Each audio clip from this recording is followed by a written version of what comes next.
A ver, yo vengo de una formación de izquierda. Yo milité y estuve mucho tiempo relacionada con el movimiento de izquierda revolucionaria. Me formé como líder de los grupos feministas, recibí formación en Israel para poder establecer estrategias de trabajo a nivel de comunidades, de grupos. Eso me permite tener no solamente la experiencia de lo que significa el combate, el tema de la convocatoria, el tema de la movilización social, el tema de una participación ciudadana mucho más en función de una estructura comunitaria, de construcción, en función de colectivos, sino que también vengo de una familia católica, ¿no? Mi abuelo era una persona católica, yo soy bautizada, entonces eso en un momento determinado mis raíces me han marcado la vida, con un abuelo católico, apostólico, romano, que en un momento determinado no solamente me puso el nombre de la Virgen María, me consagró a la Virgen María, y el momento más difícil de mi vida me permitió conocer a Dios, me permitió conocer la fe, y hoy definitivamente el hecho de conocer a Dios y de conocer la fe me ha ayudado a mirar con ojos diferentes lo que significa la izquierda y lo que significa la convocatoria, pero eso no quita mi personalidad ni quita la formación que tuve. Entonces estoy poniendo al servicio de la iglesia lo que antes lo ponía al servicio de los grupos de izquierda. ¿Y cómo fue el quiebre? ¿Fue un proceso de conversión o fue de un momento a otro? Fue realmente 3 golpes. Yo ni siquiera creo que es un proceso, fueron 3 golpes a matar. El Señor cuando te llama y cuando eres sordo te sacude, ¿no? El primer momento fue, los 3 fueron en el 2004.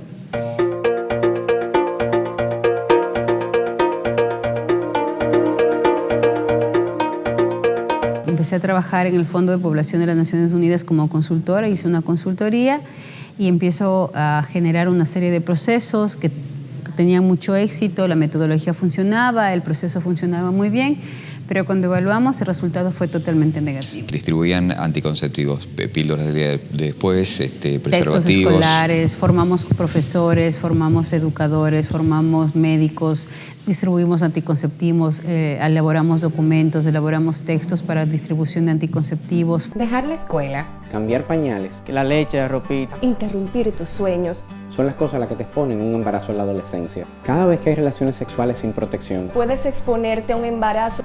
Tú estás para salir con tus amigos, Para estudiar, ir al cine, hacer deporte, para el arte. En la adolescencia ni tu cuerpo ni tu mente en tu bolsillo están preparados para crear un bebé. Formamos un equipo de jóvenes que a través del arte, de la música, distribuían anticonceptivos a los jóvenes. Empezamos a hablar del hedonismo, del derecho al cuerpo, del derecho a decidir, del dejarse fluir por el placer, del dejarse fluir por los sentimientos. ¿Y todo eso en el plano de la salud no daba resultado? Claro, porque cuando hicimos la evaluación en julio del 2004, después del 2004 de haber pasado por ese proceso, resulta que el resultado fue que quintuplicamos el embarazo adolescente, bajamos la edad de inicio sexual de los chicos de 17 a 12 años, empezamos a ver que en muchas ciudades de los países nuestros empezó el SIDA a crecer de manera alarmante, como está creciendo ahora, que ya no hay 5 enfermedades de transmisión sexual latentes en América Latina, sino hay un promedio de 30 enfermedades de transmisión sexual. Que lo que se denomina como salud reproductiva normalmente es una mentira.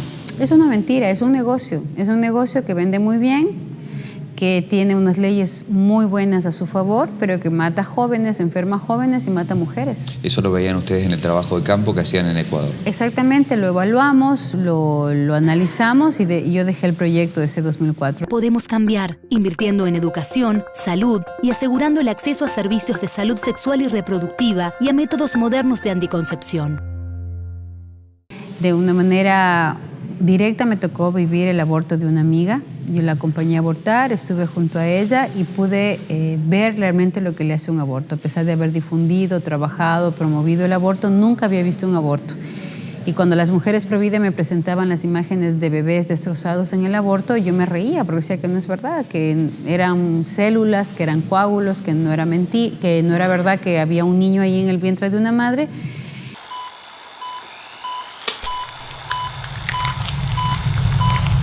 Vi lo que era un aborto, vi lo que le sucede a una mujer en un aborto, vi las cucharetas que le entran una detrás de otra, escuché y vi cómo se corta el bebé en pedazos. Este es el tamaño del bebé que yo llevé a abortar. ¿De cuántos meses? Es de 10 semanas. Es un bebé de 10 semanas, tiene huellas digitales, tiene fondo de ojo, tiene el sistema nervioso instalado, tiene todos los órganos. En esta etapa el útero le queda como una piscina en la cual él nada, por lo tanto él está fijando en este momento su motricidad gruesa. Todo lo que en este momento se moviliza y se mueve y experimenta nos ayuda a nosotros de grandes a caminar, a gatear, ¿no? Entonces este bebé es el que yo llevé a abortar. Vi cómo fue cortado en pedazos, cómo cayó en una como pecera con agua donde los restos eran restos humanos, es piel humana, son manos humanas, son pies humanos, de sangre humana. Y a partir de eso, esa experiencia me cuestionó muchísimo el tema del aborto como feminista, ¿no? Porque la pregunta fue, ¿y a él qué le pasó? Él entró, pagó $300 y se fue, le metieron la mano en el bolsillo. A mi amiga fue a la que le metieron cuchareta tras cuchareta, la que se desangró, la que tuvo que poner el cuerpo y tuvo que poner su vida para este aborto. Y desde ahí trabajo por el derecho de todas las mujeres, incluida la mujer que vive en el vientre de otra mujer. Y si es un varón, es no tan tu cuerpo que tiene otro sexo diferente al tuyo. Aquí en la Argentina le dicen ni una menos. El lema es ni una menos, lema feminista. Bueno, ni una menos. Ni una menos. Ni una menos. Todas las mujeres tenemos derechos, incluida la que vive en el vientre de otra mujer, porque ella es una mujer. En América Latina nacen el 5% más de mujeres que varones. Por lo tanto, cuando tú legalizas el aborto, estás matando más mujeres que varones. La que pone el cuerpo en el aborto es la mujer, la que se desangra en el aborto es la mujer, la que es utilizada en las relaciones sexuales es la mujer. Al hombre no le pasa absolutamente nada, ni en el aborto ni en la anticoncepción. Por lo tanto, es momento de que miremos y empecemos a trabajar en la mirada de dejar de ser objetos sexuales y además de generar muerte en nuestro vientre. ¿Cuál fue el tercer golpe, Amparo? A ver, yo tuve un momento en mi vida totalmente alejado de Dios. Después del aborto me quedé con mucha ira, con mucho odio y empecé a practicar tai chi, feng shui y me cambié de proyecto, no quería saber nada de la anticoncepción ni del aborto, me parecía que era lo más machista que había. Empecé a cuestionar todo ese tema y por lo tanto todos esos proyectos tuvieron que quedar atrás. Y me dediqué a trabajar en un proyecto que se llamaba Patra, que era un proyecto para fortalecer las políticas de desarrollo sostenible en la zona de la Amazonía. Y ahí fue cuando empezaron a entregar tierras en favor de una empresa de palma, de aceite de palma, y se iban a talar árboles primarios. Entonces un grupo de ecologistas con un grupo de indígenas secoyas fuimos a defender eso. Y ahí fue cuando fui herida y el momento en que se da eso, quedo inconsciente y en esa inconsciencia, en el momento que estoy inconsciente, tengo una experiencia mística con la Virgen María.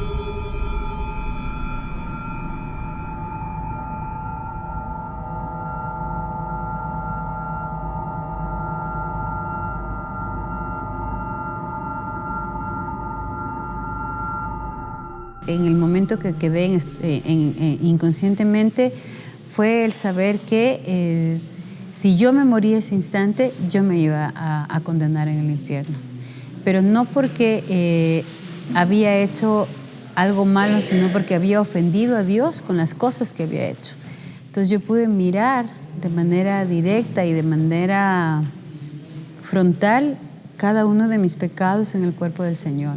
O sea, yo vi como con mis pecados de mentira, de ego, de todo, absolutamente todo, era yo la que flagelaba al Señor, era yo la que insultaba al Señor. Cada vez que yo hablaba mal de los sacerdotes, cada vez que yo llevaba mujeres a los sacerdotes para burlarme de ellos sobre el tema de la castidad, cada vez que insultaba al vicario de Cristo, cada vez que llevaba a los chicos a abortar, cada vez que hacía todo eso estaba ofendiendo a Dios. El momento más duro fue el momento en que se oyó como un grito profundo que salía de la profundidad de la tierra y se clavaba en el corazón del Señor, y eran la cantidad de niños que yo había llevado a abortar.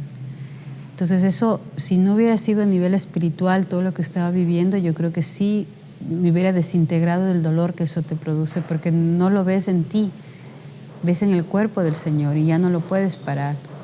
Yo mismo me odiaba por todo lo que había hecho, yo mismo empiezo a caer en un hueco que yo sabía que nunca iba a salir. Y es en ese momento que levanto la mirada y miro a mi abuelo de rodillas frente a la Virgen María. Y ahí me acordé de una oración que mi abuelo siempre decía: Señor, que me alcance tu misericordia antes que tu justicia. Y es en ese momento en donde empiezo a pedir perdón. Y cuando empiezo a pedir perdón, me veo frente a un madero. Y el momento que me confronto al madero, yo tenía miedo de subir a ver. Subí la mirada y una última gota me caía. Estaba totalmente bañada de sangre, ¿no? Era un dolor tan profundo que un momento determinado siento que me cae como un balde de agua que me aliviaba el dolor que tenía. Y era sangre, estaba llena de sangre. Y cuando alzo la mirada, la última gota de sangre caía de los pies del Señor. Y abracé la cruz, tenía miedo de alzar la mirada. Y cuando cogí valor, alcé a ver y esperaba que Él me reclame, me hable, me rete por lo que había hecho. Yo nunca oí la voz del Señor. Lo que sí pude mirar fue encontrar su mirada y la mía y que Él me decía, te amo a ti. Y si tengo que morir por ti nuevamente, lo voy a hacer porque te amo. Y lo único que sentí fue su amor, su misericordia y el saber que no importa lo que yo haga o deje de hacer, Él siempre me amó, Él me ama y siempre me va a amar. Y lo que me pide es amarle y fue ahí cuando empieza, bueno, luego tuve la Virgen María, volví a hablar con ella, me indicó algunas cosas que tenía que hacer, me dijo donde el sacerdote que tenía que ir. Y cuando ya salgo de este estado de inconsciencia, claro, lo primero que hice fue mirarle la cara a mi esposo y decirle, Dios existe. O sea, entonces mi marido me pensó que estaba loca, pensaron llevarme a un psiquiátrico un tiempo. Que el shock por ahí de la situación. Sí, yo le explicaba y todo, y él no, obviamente para él no le creía, y yo le repetía la historia, pero la Virgen María me pidió que vaya donde un sacerdote, a una casa determinada. Sí.